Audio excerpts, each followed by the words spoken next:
did say last year that these games deserve their own reviews. So let's do both. They're basically too short for separate videos.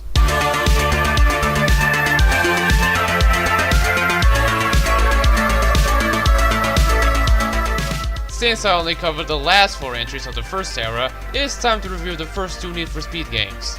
The catch is that I must review them in 2 separate platforms.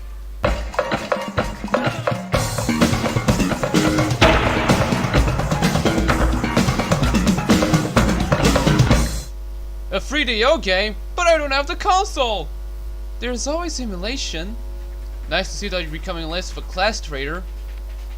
Road and Track presents the Need for Speed, or just Need for Speed, got its start on the 3DO of all consoles in 1994, developed by EA Canada, known as Pioneer Productions, and then it was ported to the PlayStation, Saturn, and the PC.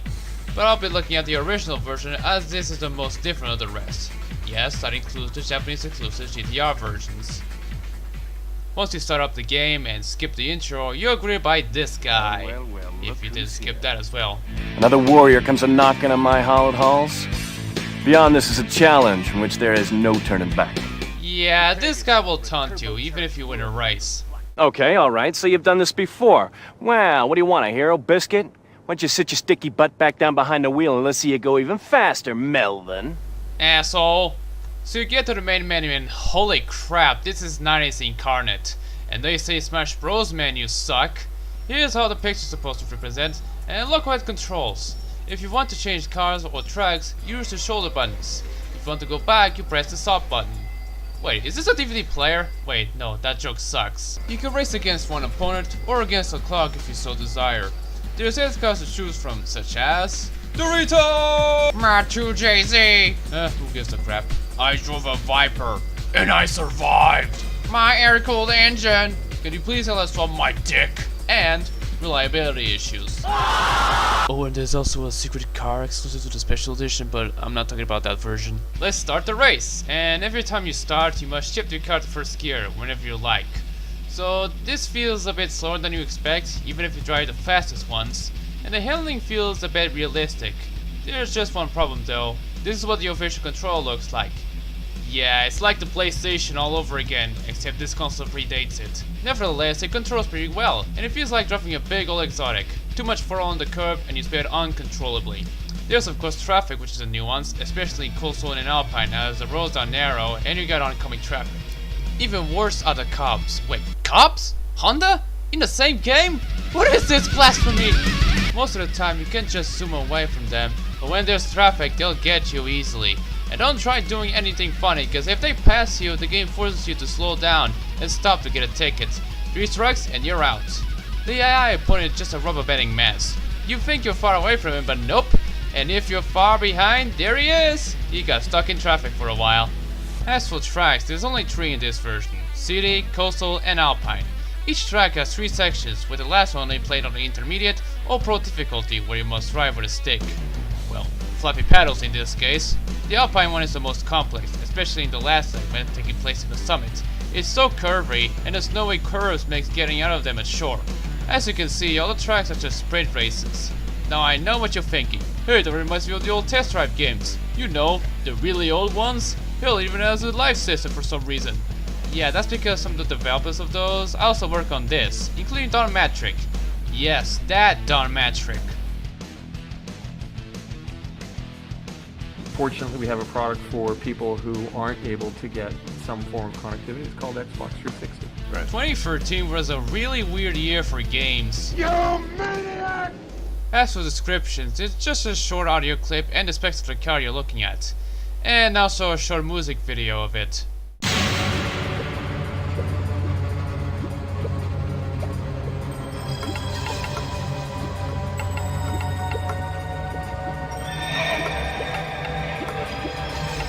God damn it, game, are you trying to make me fuck a car? You sick bastards! The descriptions are expanded in the PC ports, of course, but it's nice to see the road and tracking doors are not going to waste. Full graphics is pretty basic by today's standards. Hell, the resolution makes it hard to see what's coming. I recommend not playing it on an emulator at full screen. The camera moves a bit on corners and hills. Good on the former but bad on the hills. There isn't much for scenery sometimes, repeated buildings in the city track, and definitely safe coast roads. but it does look beautiful, well, by GDO standards. The goddamn frame rate is abysmal, yes, hitting the mid to low 20s most of the time, but still. The cars has their own cockpit cams. It obstructs your view, but good attention to detail though. Well, if you ignore the added badges. For sound, it's fine. I don't know why the opponent's NSX sounds weird.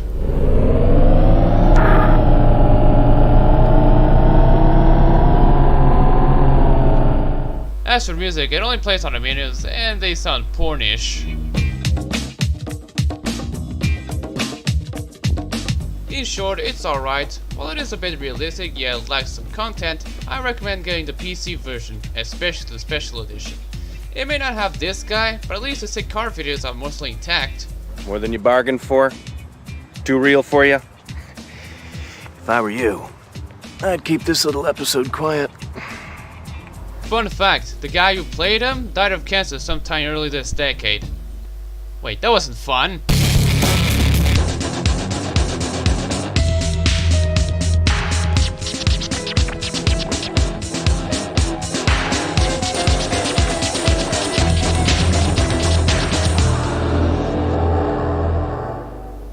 I feel sorry for those who fell for it. Anyway, the sequel was released in 1997, also by EA Canada for the PS1, but it was ported to the PC this time by EA Seattle, who handled all the PC versions of future titles up until Hot Pursuit 2, and except, well, Fortune Unleashed. This one is a huge departure from the first game, and it doesn't mean Rice Mobiles and the East Side Boys talking about their balls. Here's a quick mention to the intro in which we see a street race between the XJ220 and a Lambo Cala while sick rock music plays in the background.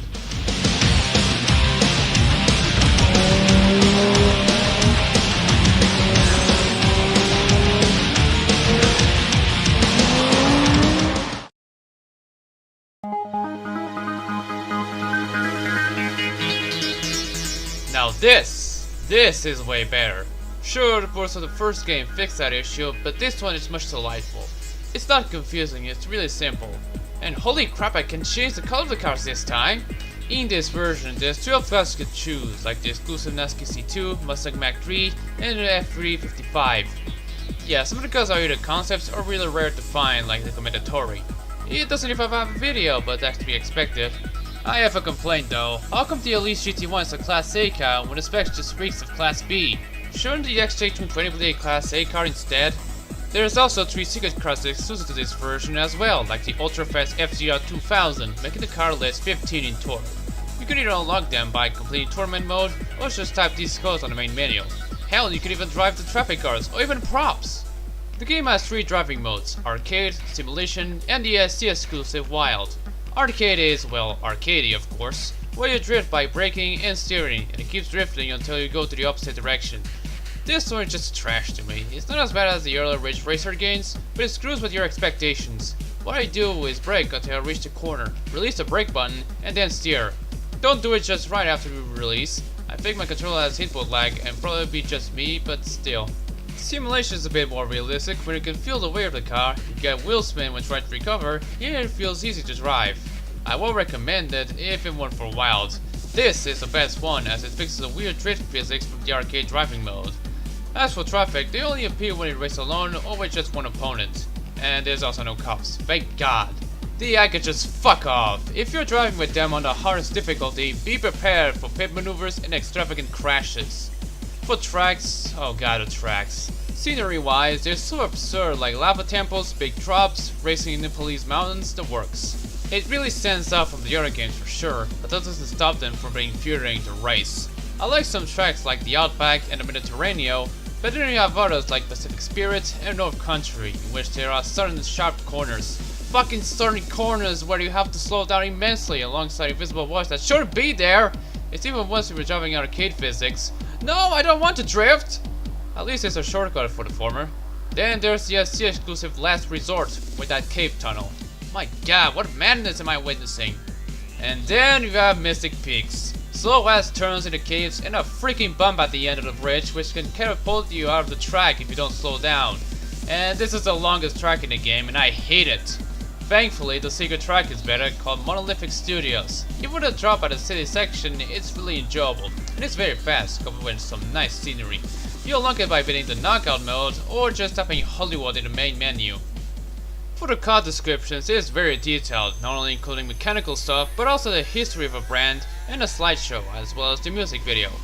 It's still weird for me that this is the only game that has an officially licensed Isdera. The company's designs have been produced by BMW, Lotus, Jaguar, Alfa Romeo, Maserati, Fiat, Volkswagen, Lamborghini, Hyundai, Seat, Daewoo, and others. The special edition is the first game in the series to have hardware rendering, mainly 3D effects live for photo cards, and that's it. So if you want to play with something other than that, you're either stuck with software rendering, or you must get N-Glide instead. That did a lot of other stuff to make it run probably on modern systems. Anyway, even then it's well, they're not the worst. I like the little touches like after wings for certain cars and fog effects, but still, I just can't stand looking at these dated graphics. Like, oh my god, what the hell am I looking at? But that's just the cars. Track scenery is fine. I like the moving props and obstacles, which makes the track aesthetic. As for sound, I seem to be witnessing a problem at my end. Before I implemented the sound patch, it sounded really gargly. Even after patching, I'm getting a delay, but it doesn't break the game that much for me. It's alright either way.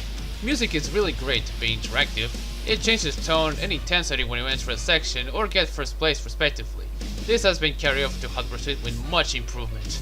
My favorite has to be Gore for the Hollywood track, although the interactive version misses those 6 strings, being replaced by a different one.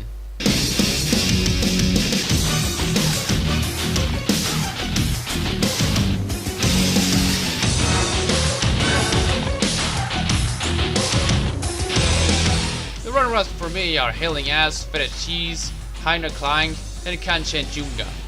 Yes, those are actual names for songs, so if you're thinking I was making titles up or speaking gibberish, there you go. In general, it's still an enjoyable yet infuriating game when it comes to completing the game. Even then, it's still a bitch to run on modern systems. It's not much, but you have to install N-Glide, copy 2 folders and some of the root files from the CD instead of using the installer, use an official patch as well as an unofficial one, try fixing the sound issues like tampering with the affinity settings or applying these sound files, and you're good to go. Still, it's fascinating to see how far the series came, from supercars to tuner culture, street racing to organized, smart choices, weird ideas, rehashing stuff. You may not like it, but that's how much I like the series. There's so much variety into it. Want to customize your car but hate cop chases? There's Underground for ya. Want just supercars and cop chases? There's either Hot Pursuit 2010, Rivals, or the old ones. Want something like Gran Turismo, only more simulation-y? The Shift sub-series is good for ya. It may have some ups and downs, but still, you can't forget about its legacy throughout the years.